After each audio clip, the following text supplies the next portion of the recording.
Assalamualaikum warahmatullahi wabarakatuh. Nahmaduhu wa nusalli wa nusallimu ala rasulihil karim amma ba'd. Menjelang jamaah salat subuh yang dimuliakan Allah, kita lanjut ngaji kitab as-sunnah wal bid'ah. Kita awali ngaji kita dengan kirim al-Fatihah guru-guru kita. La hadratin Nabi Mustafa Muhammad sallallahu alaihi wasallam wa sallam.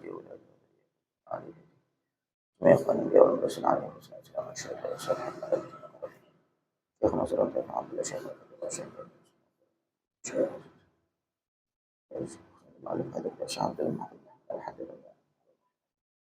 الفاتحة. أعوذ بالله من الشيطان الرجيم. بسم الله الرحمن الرحيم. الحمد لله رب العالمين الرحمن الرحيم مالك يوم الدين. إياك نعبد وإياك نستعين اهدنا الصراط المستقيم صراط الذين أنعمت عليهم غير المغضوب عليهم ولا الضالين آمين. Bismillahirrahmanirrahim. Al-hadits as-sab'un, hadis yang ke-70.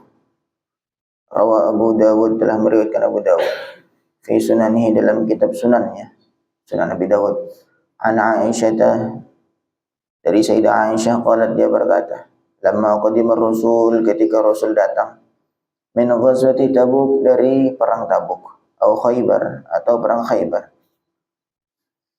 Wa fi sahwatiha, dan di dalam lubang temboknya Sayyidah Aisyah, sitrun, ada satir, ada penutup. Fahabbat, kemudian bertiup rihun, angin. Maka syafat, maka angin itu membuka nahiyatas satri, di arah satirnya, di arah penutup kain itu. An banatin, memperlihatkan beberapa boneka. Li Aisyah, milik Sayyidah Aisyah. Tal'abu bihinna, yang Sayyidah Aisyah main dengan boneka-boneka itu. Karena Sayyidah Aisyah itu masih kecil. Sayyidah Aisyah itu ya namanya umur masih belia, masih kecil, jadi punya boneka-boneka. Dan itu waktu itu disimpan di lubang di tembok. Biasanya kalau di beberapa model bangunan tuh begitu. Jadi tembok ada yang cekung ke dalam tuh. Nah, itu untuk tempat-tempat barang-barang. Dan situ sama Sayyidah Aisyah ditaruh boneka-boneka, kemudian ditutup satir, ditutup kain. Ketika Rasul pulang dari sebuah peperangan, sebuah perang, kemudian masuk ke rumah Sayyidah Aisyah. Kemudian angin bertiup dan membuka kain penutup itu, memperlihatkan ada beberapa boneka milik Sayyidah Aisyah yang dibuat main. Faqal, maka Nabi bersabda, ma hadza ya Aisyah, apa ini Sayyidah Aisyah? Faqalat, maka Sayyidah Aisyah mengatakan, banati, itu anak-anakku, saya boneka-bonekaku. Wa ra'a bainahunna, dan Nabi melihat di antara boneka itu farasan, satu kuda, lahu janahani, yang memiliki dua sayap, min riqa'in, dari kain. Jadi ada boneka kain, boneka kuda yang ada sayapnya dua. Faqal, maka Nabi bertanya, ma hadzal ladzi wasatahun, apa ini yang di tengah ini apa? Qalat, Sayyidah Aisyah menjawab, farasun, itu adalah kuda. Qal, Nabi bersabda lagi, farasun lahu janahan, kuda kok punya dua sayap. Qalat, Sayyidah Aisyah menjawab, ama sami'ta, tidakkah engkau mendengar ya, anna li Sulaiman, bahwa Nabi Sulaiman memiliki khailan, kuda, laha ajnihatun, yang memiliki banyak sayap. Loh, Rasulullah apa enggak pernah dengar? Nabi Sulaiman kan punya kuda yang memiliki banyak sayap. Qalat, Sayyidah Aisyah menceritakan, fadhahika, maka Nabi tertawa, hatta ra'aitu, sehingga aku melihat nawajidahu, gigi-gigi rahang beliau. Tertawanya tertawa lebar. Dzakara Ibnu Katsir fi tarikhihi, hadis ini diriwayatkan oleh Ibnu Katsir dalam tarikhnya. Waqad qaddamna, dan kami telah jelaskan sebelumnya, annahu, sungguhnya Ibnu Katsir iltazama, dia komitmen, bayan nama fihi dhu'fun, dia akan menjelaskan hadis-hadis yang memang ada kedhaifan, ada kelemahan, dia akan jelaskan. Fama sakata alaihi fahuwa indahu maqbul, Maka hadis-hadis yang tidak dikomentari berarti menurut Ibnu Katsir hadis ini makbul, hadis ini bisa diterima, hadis ini tidak lemah. Tidak dikomentari hadis ini. Padahal di kitab beliau Ibnu Katsir sudah komitmen bahwa setiap ada hadis yang dhaif nanti akan saya jelaskan kedhaifannya. Tapi ternyata hadis ini tidak diceritakan, tidak dikomentari, berarti ini makbul alias diterima menurut beliau.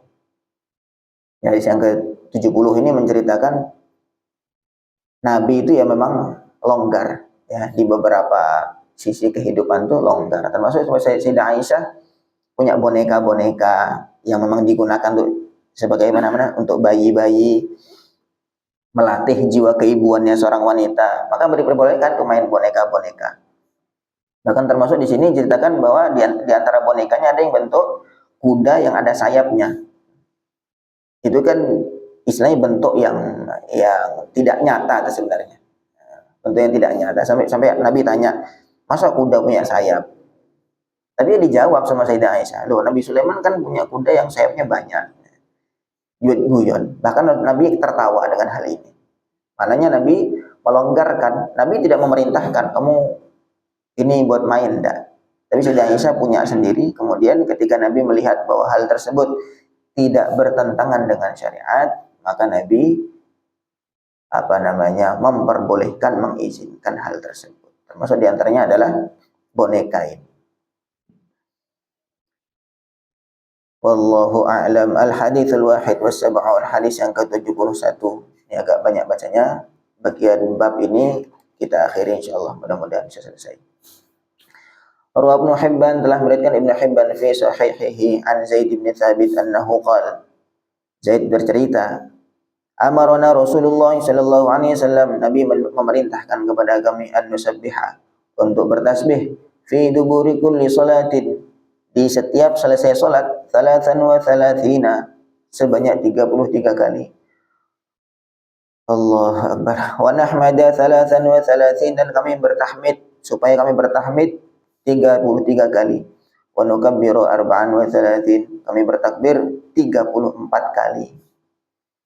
Fa anta rajulun fi manamihi, maka di dalam tidurnya Zaid bin Thabit ada seorang datang, dalam mimpi maksudnya, dalam mimpinya Zaid ada seorang datang. Faqila lahu, maka dikatakan kepada Zaid, amarakum Muhammad sallallahu alaihi wasallam, apakah Muhammad memerintahkan kalian antusabbihu fi duburi kulli salatin, supaya kalian bertasbih di setiap selesai salat 33 kali, wa tahmadu, dan kalian bertahmid 33 kali bertahmid, wa tukabbiru 34, dan kalian bertakbir 34 kali.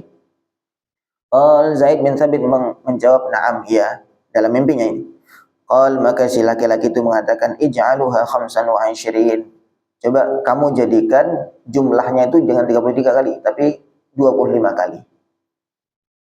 Tahmid, tasbih, subhanallah 25, alhamdulillah 25, Allahu akbar juga 25. Waj'alu fiha tahlil, dan jadikan 25 kali juga tahlil, la ilaha illallah 25 kali. Kalau yang dari versinya Nabi, cuman subhanallah, alhamdulillah, Allahu akbar. Cuman jumlahnya 100, 33, 34. Tapi tidak ada tahlil. Kemudian dalam mimpinya diberi saran oleh seorang laki-laki di dalam mimpinya itu. Kemudian dikatakan coba buat 25 kali. Tetap jumlahnya 100, tapi tahlil juga 25 kali. Falamma asbaha, ketika waktu masuk waktu pagi, maka Zaid datang an-Nabiy kepada Nabi sallallahu alaihi wasallam, fa akhbarahu, kemudian menceritakan mimpi itu. Faqala Nabi sallallahu alaihi wasallam, maka Nabi bersabda, faf'aluh, kerjakan. Dzakarahu fi Mawarididh Dham'an, ini diceritakan dalam kitab Mawarididh Dham'an ila Zawaid Ibn Hibban. Ada perintah Nabi untuk bertasbih, tahmid, takbir setiap habis salat 33 kali, dan takbirnya 34 kali, jumlahnya 100. Ini perintah Nabi. Kemudian ada seorang sahabat namanya Zaid bin Thabit mimpi bahwa orang mengatakan, coba kamu jadikan itu jumlahnya enggak 33 kali, tapi 25 kali. 25, 25 ditambah lagi tahlil la ilaha illallah 25 kali. Tetap jumlahnya 100, cuman masing-masing tasbih zikirnya itu berbeda. Maka dilaporlah kepada sahabat. Kan juga gini, sahabat kan mesti meyakinkan dulu bahwa ini benar enggak ini. Maka laporan kepada baginda Nabi sallallahu alaihi wasallam. Kemudian Nabi mengatakan faf'alu, kerjakan. Coba. Maka ini kan berarti ketika hal tersebut tidak bertentangan dengan syariat, maka maksudnya kejadian ini tidak hanya khusus kejadian hanya pada para sahabat ini saja, hanya kejadian ini saja. Tetapi yang menjadi sorotan para ulama itu bagaimana sikap baginda Nabi sallallahu alaihi wasallam.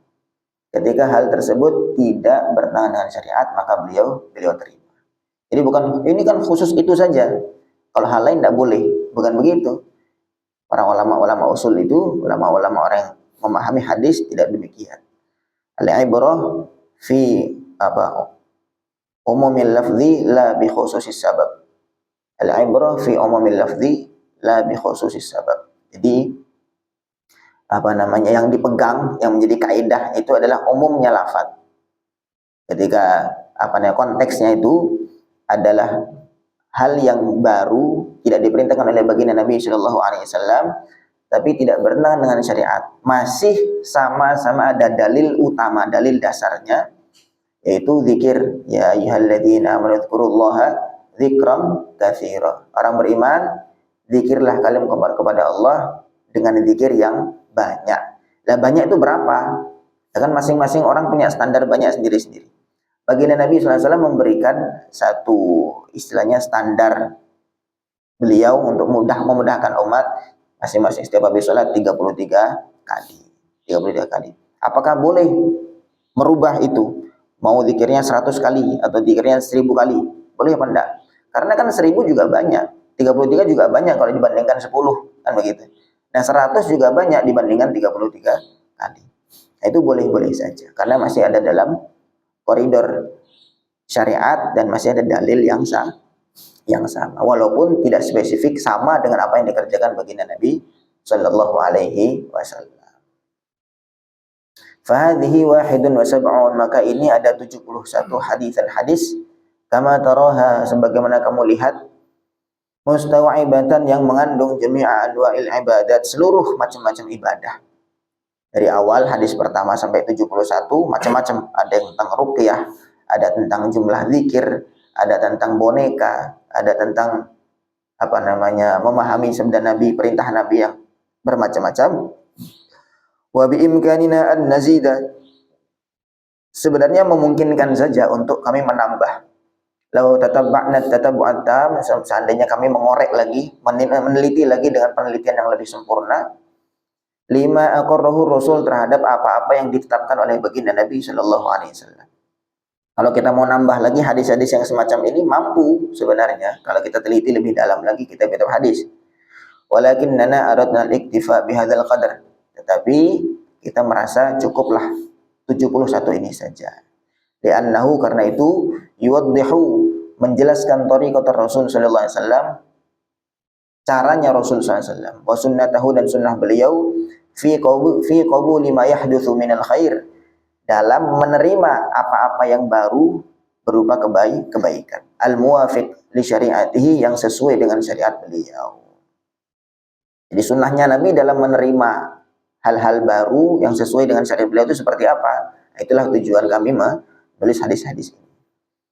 Ma'anna hunaka, padahal banyak sekali iqraratin katsiratan, penetapan-penetapan yang banyak, kisah Ummi Sulaim, sebagaimana cerita Ummu Sulaim ma'azaujiha, bersama suaminya Abi Talhah, yaitu Abi Talhah, inda maut ibnihi, ketika wafatnya anaknya Ummu Sulaim, minha, di sisi Ummu Sulaim, ketika wafatnya anaknya Abu Talhah di sisi Ummu Sulaim, wa iqrar Rasul sallallahu alaihi wasallam, dan penetapan Nabi sallallahu alaihi wasallam, lima sona'at, terhadap apa yang dibuat oleh Ummu Sulaim, wa du'aihi, dan doanya Nabi, lahuma, kepada keduanya, kepada Ummu Sulaim dan kepada Abu Talhah, ayyubarikallahu lahuma fi lailatihima, supaya Allah memberkahi mereka berdua di malam mereka tersebut.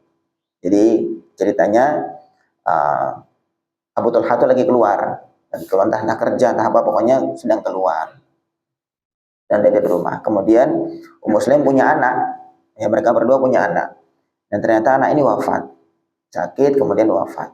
Maka Muslim itu menjaga hatinya suami, maka dia menyembunyikan status anaknya sedang wafat itu. Kemudian ketika suaminya baru datang, kan lelah, capek, maka Muslim hibur suaminya, nggak langsung tiba-tiba ngasih kabar duka tuh enggak. Nah, kemudian malam itu, pokoknya enggak usah dekat-dekat sama anak dulu, pokoknya sama saya dulu. Akhirnya malam itu semua Muslim diajak berhubungan supaya hatinya suami itu lega, pulang dari luar. Nah, kemudian setelah selesai, sudah lega, sudah nyaman kondisinya, maka Muslim mengatakan, bagaimana menurutmu kalau seseorang diberi titipan, kemudian titipannya itu diambil sama yang punya? Maka kata Abu Talha, kata suaminya mengatakan, ya sudah, berarti lega, dia sudah nggak punya beban lagi. Orang barang titipan kok bukan milik dia, kemudian diambil sama yang punya, ya sudah, berarti dia sudah terbebas dari beban itu. Maka Muslim mengatakan, ketahuilah bahwa anak itu juga titipan, dan anak kita sudah diambil oleh Allah Subhanahu wa Ta'ala. Maka suaminya Abu Talha ya kaget, tetap kaget, tetapi karena kondisi hatinya sudah nyaman, sudah tidak lelah lagi, maka dia rela menerima keadaan tersebut. Maka kisah tersebut diceritakan kepada baginda Nabi sallallahu alaihi wasallam, bagaimana kisah istri yang solihah ini. Maka Nabi mendoakan semoga Allah memberkahi hubungan kalian berdua itu. Malam itu hubungan kalian semoga Allah berkahi. Kemudian akhirnya dari hubungan itu lahir anak yang alim, yang soleh. Itu perbuatan itu ya tidak diajarkan oleh Nabi SAW. Nah, tapi kemudian Nabi memberi doa barokah kepada mereka berdua. Wa ka hadithi dhaifir Rasul, dan juga seperti hadis tamunya Rasul alladzi akhadahu ahadus sahabah, yang diambil oleh seorang sahabat.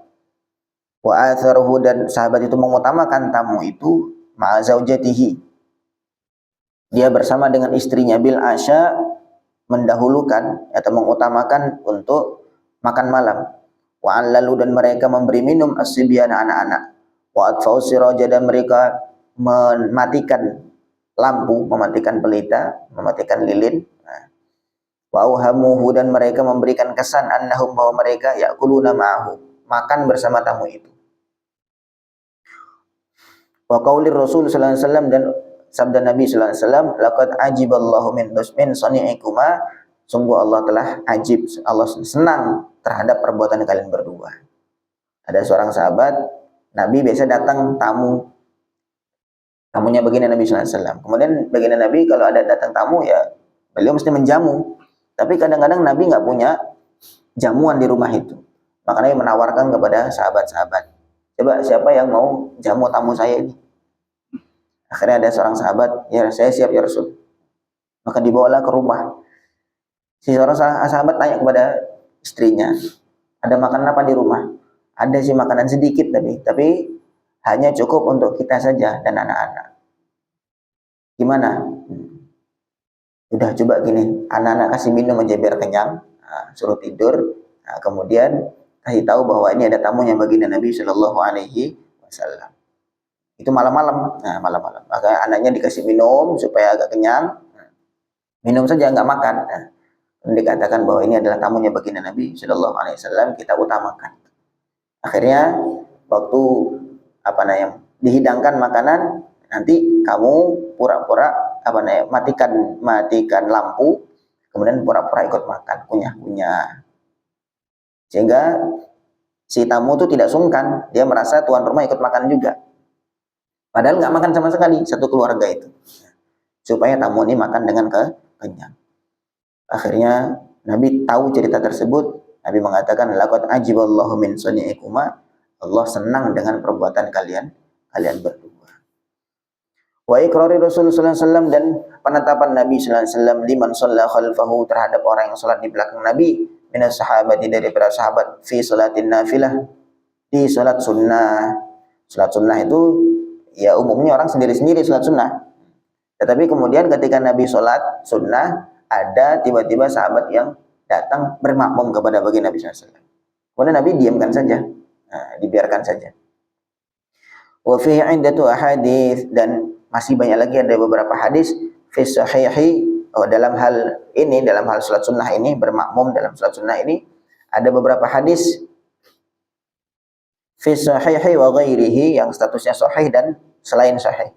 Wa qa'adzalika, kejadian tersebut terjadi li Ibnu Abbas, terhadap Ibnu Abbas, wa Hudzaifah, wa Ibnu Mas'ud, wa Anas ibn Malik, ma'al yatim wal ajuz, bersama anak yatim dan orang tua. Wa qa'ali Itban ibn Malik, dan juga terjadi pada Sayyidina Itban ibn Malik wa ghairihim, dan selain mereka.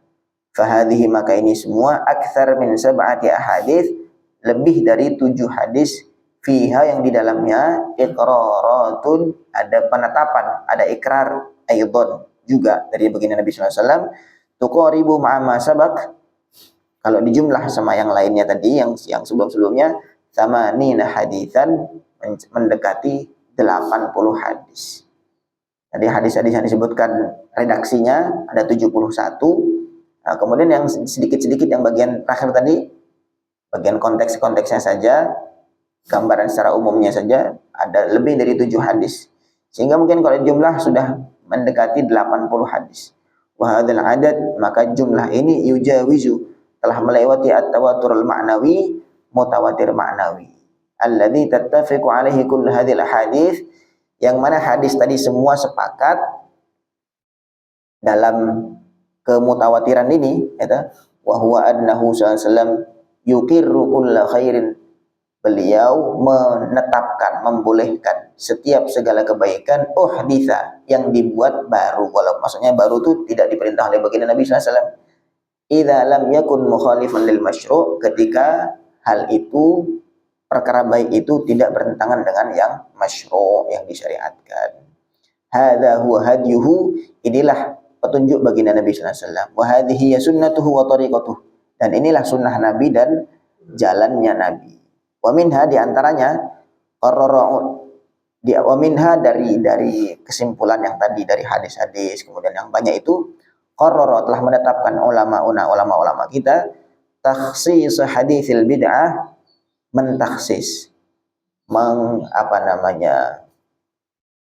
mengkhususkan hadis bid'ah, bil bid'ati syar'iyyah, dengan bid'ah yang syar'iyyah, allati la yashhadu laha syahidun min syariah, yang tidak ada dalil satupun dari syariat, bil qabul, tidak ada dalil penerimaan amal tersebut. Wa min huna, dari sini, qaulu mereka, para ulama mengatakan, innal haditsa, bahwa hadis kullu bid'ah dhalalah itu amun, adalah am, lafadznya, redaksinya umum, urida bihil khusus, tetapi yang dimaksud dari keumuman itu adalah khusus. Sebagaimana ini dalam kajian usul fikih, ya. Kan sering di dalam penyampaian itu lafadznya umum, tetapi sebenarnya maksudnya adalah khusus. Kepada seluruh jamaah umat Islam, segera berkumpul di Masjid Al-Hijrah. Apakah maksudnya seluruh dunia itu orang Islam kumpul? Dan tidak, walaupun kata-katanya semua. Tapi maksud pengumuman itu adalah ya semua yang di sekitar Masjid Al-Hijrah. Begitu. Begitu juga dengan kullu bid'atin, adalah semua bid'ah. Nah, gitu. Walaupun kata-katanya semua, tapi maksudnya itu khusus. Tentu maksudnya adalah bid'ah. Bid'ah itu adalah allati la yashhadu laha syahidun minas syariah, yang tidak ada dalil satupun dari syariat terhadap hal itu, baru namanya bid'ah. Tapi kalau misalnya masih ada dalil secara umum, maka itu tidak dikatakan sebagai bid'ah. Sehingga kata para ulama, hadis ini maksudnya amun urida bil khusus. Redaksinya itu umum, tetapi maksudnya adalah khusus. Wa ya'nuna bihi, dan mereka menghendaki bihi, dengan hadis itu, al bid'ah asyar'iyyah, bid'ah syar'iyyah. Maksudnya bid'ah syariah itu bid'ah yang kategori syariat itu bid'ah yang tidak ada dalilnya, amalan yang sama sekali tidak ada dalilnya dalam syariat. Li'anna qabula ma yahdutsu minal khair, karena menerima hal baru yang berupa kebaikan, alladzi tashhadu lahu syariah, yang ada dalilnya dalam syariat, bitolabi, dengan anjuran, laisa minal bid'atil muradati bidalili, laisa minal bid'atil muradah, tidak termasuk dalam bid'ah yang dikehendaki oleh Nabi sallallahu alaihi wasallam. Jadi kalau misalnya ada amalan yang masih ada dalilnya dalam syariat, berarti itu tidak termasuk dalam bid'ah yang dikehendaki Nabi. Nabi mengatakan kullu bid'atin dhalalah, semua bid'ah itu sesat. Berarti dari kesimpulan hadis yang banyak ya, baik kita itu mesti memahami hadis, jangan cuma satu. Ini satu, ini ada hadis saja, yang lain buang. Nggak begitu. Nabi itu berucap, Nabi itu bersabda itu tidak cuma sekali. Nabi bersabda berkali-kali dan di berbagai kesempatan. Maka itu mesti kita pahami secara utuh. Tidak boleh comot satu kemudian membuang yang lain. Nah, dari kesimpulan hadis yang banyak itu, ternyata Nabi menerima hal-hal baru yang tidak Nabi perintahkan, tidak Nabi contohkan, dan itu termasuk kebaikan dan masih ada dalil dalam syariat. Maka bidalili qabulir Rasul sallallahu alaihi wasallam limithli, dengan dalil Nabi menerima hal-hal yang baik tersebut. Wa inna qabula mithlihi huwa min sunnatir Rasul, dan sesungguhnya menerima hal semacam itu termasuk sunnahnya Rasul sallallahu alaihi wasallam. Wa tariqatihi, dan tariqah beliau. Wa laysatil bid'atu kullu muhdatsin, yang dimaksud bid'ah itu bukan semua hal baru. Ya termasuk masjid kita ini kan baru juga, karpet ini kan baru, kan gitu. Zaman Nabi tidak ada pakai karpet, tidak ada, langsung tanah. Ini kan hal baru. Balil muhdats, tetapi hal baru itu huwal ladzi laisa min amrihi wala min sunnatihi, adalah yang tidak termasuk, yang tidak dari perintah Nabi dan tidak dari sunnahnya Nabi sallallahu alaihi wasallam, wala min tariqatihi qabuluh. Maksudnya bid'ah ini yang muhdats ini adalah apa yang bid'ah, maksudnya bid'ah itu adalah yang tidak termasuk perintahnya, tidak termasuk sunnahnya. Maksudnya Nabi di dalam kehidupan Nabi tidak menerima hal yang semacam itu gitu lah. Fadhihi hiya tariqatuhu sallallahu alaihi wasallam, maka inilah tariqahnya Nabi sallallahu alaihi wasallam, mu'adatuhu, dan kebiasaan beliau, fi ma uhditsa mimma huwa muwafiq li syari'atihi, terhadap hal baru yang sesuai dengan syariatnya. Walam yusadimhu nassun, dan tidak bertabrakan dengan nas. Dengan nas itu maksudnya dalil secara sharih, secara jelas. Walam tatarattab alaihi mafsadatun, dan tidak berakibat mafsadah, kerusakan setelahnya.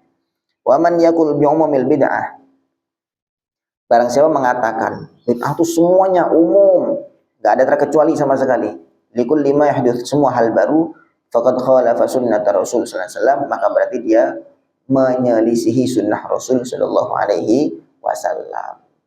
Dia mengatakan bid'ah itu semuanya hal baru, pokoknya enggak diperintahkan Nabi, enggak dicontohkan Nabi, itu namanya bid'ah.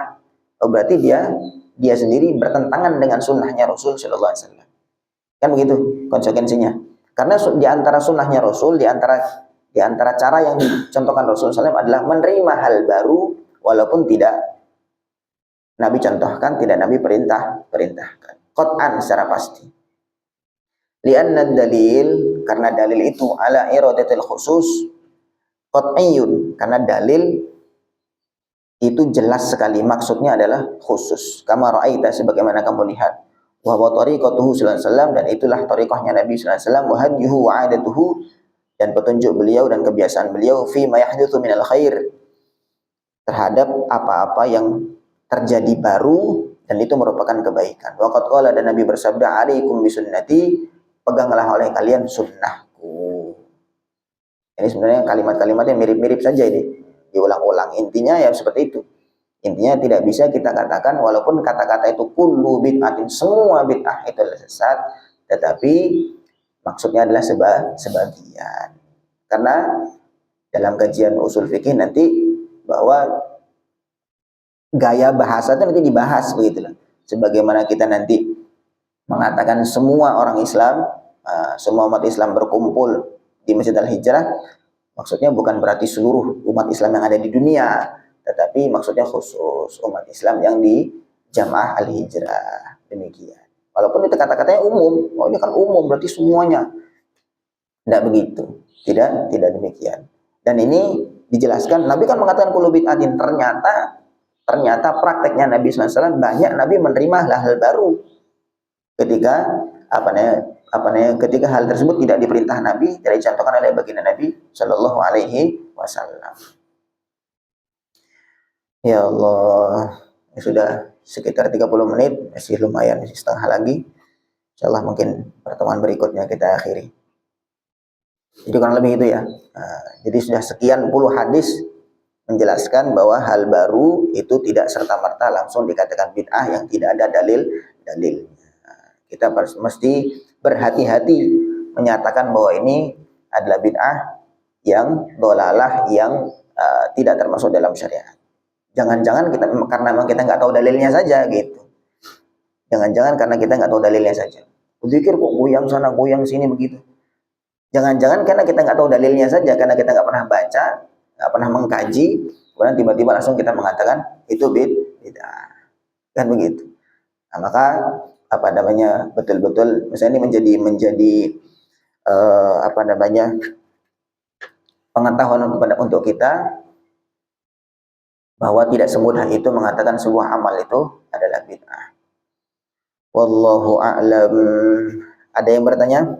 Ada yang belum difahami? Oke, monggo. Ya. Apakah sama dengan rumah kita itu ada celengan berbentuk kepala singa?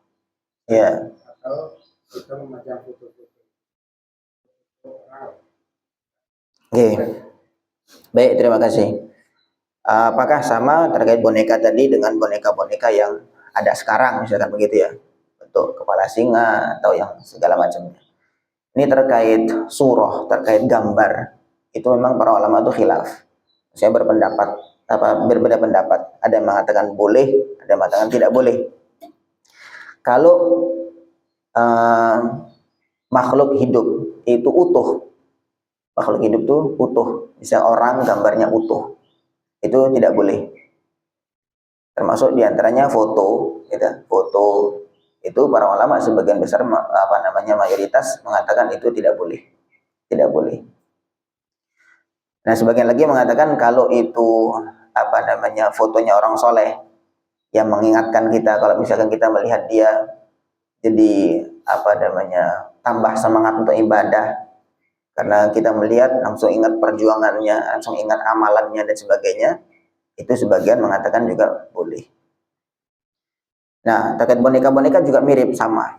Jadi kalau utuh makhluk hidup, karena itu di sebagian riwayat ada mengatakan kalau orang bikin gambar, dia menggambar, maka nanti Allah tuntut kepada dia di akhirat nanti untuk memberi nyawa kepada makhluk itu.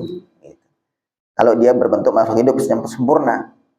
Tapi kalau misalkan hanya kepalanya saja, atau hanya badannya saja, atau kakinya saja, atau ekornya saja, itu nggak masalah, tidak masalah. Atau mungkin bentuknya bentuk yang tidak jelas, bentuknya bentuk nggak jelas, atau mungkin kayak kartun begitu ya, bentuk-bentuk yang tidak jelas, itu tidak masalah.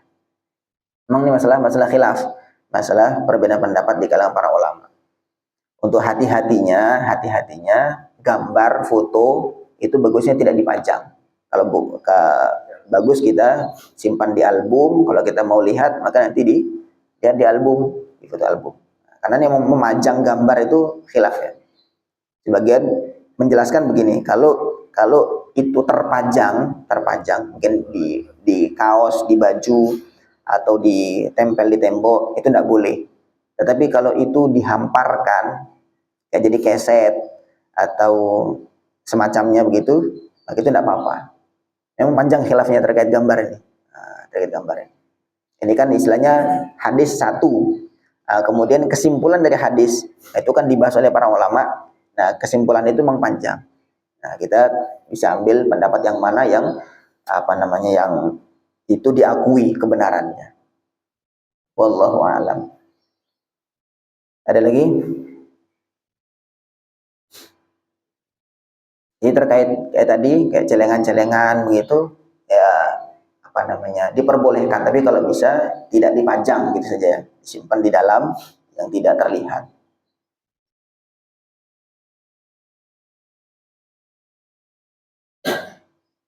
Ada lagi yang bertanya? Jadi pahami ya insyaallah ya.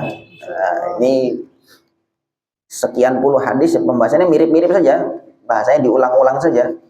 Bahwa pokoknya tidak semua hal yang baru langsung dikatakan sebagai bid'ah gitu saja. Hanya kadang-kadang kita kok begitu model zikirnya, wah, kadang kok joget begini, kok begitu. Itu kadang-kadang kita tidak tahu dalilnya saja. Bukan serta-merta yang kita tidak ngerti langsung dikatakan itu bid'ah. Ada acara Maulid, kemudian Isra Mi'raj dan sebagainya. Ini kan dulu Nabi nggak pernah buat.